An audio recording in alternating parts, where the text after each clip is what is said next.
To be a successful goal kicker, we really need two things to have confidence going into games, no matter what age group or professional games you are playing. We want a bulletproof technique that's really going to stand up under pressure, and we want to have self-confidence and belief in that technique as the kicker. One of the common mistakes that I see with a lot of kickers is something is changing every week. So they've changed their kicking tee. And to be fair, if you want to change your kicking tee every week, that's okay for a company like Rugby Bricks that sells kicking tees. But to be a consistent kicker, we can't be changing things every week. We've got to set our approach. We've got to learn about our ball setup, where we put our valve, the angle of the ball that we like to settle on, our approach. What is our approach? Where do we come from? What angle is that? What is the speed and tempo of our very first step in our approach? What is our rodeo arm doing during the kick and making that consistent? If we're changing those things every week and seeing the new technique or the new trend, or watch something on YouTube like this video and then changing things every week, it is so hard to make something consistent.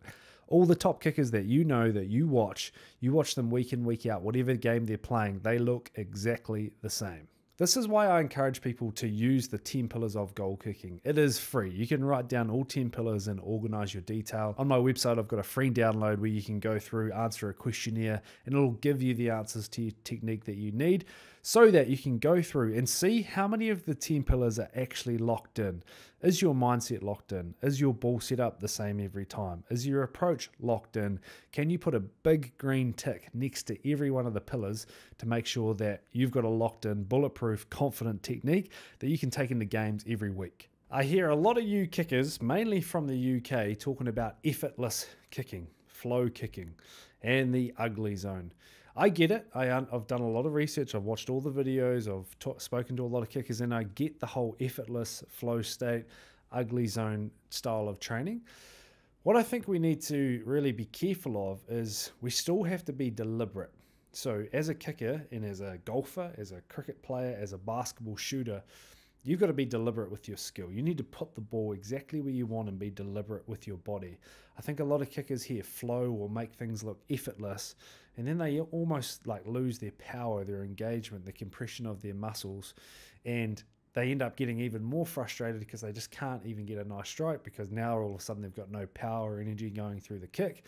And I really don't like this whole ugly zone thing. You don't need to go into an ugly zone. You're literally learning, like anyone does, how to perform a skill. So you don't need to label yourself as, okay, I'm in the ugly zone, so things are going to be ugly, I'm never going to get out of here. No, you make little improvements, 1% every day, brick by brick, which is the whole Rugby Bricks mantra.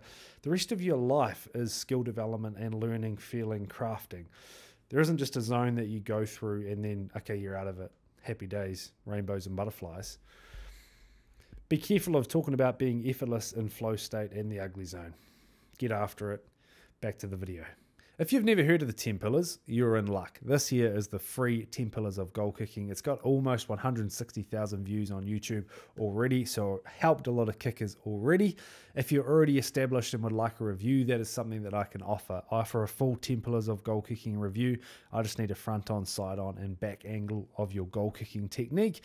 Send it through. I can come back to you with my feedback. Or if you're just wanting a quick review, you can send over a 60-second video. I'll take a look and come back with a couple of coaching points plus a couple of resources or links for you to think about and have a look at with your own goal kicking technique.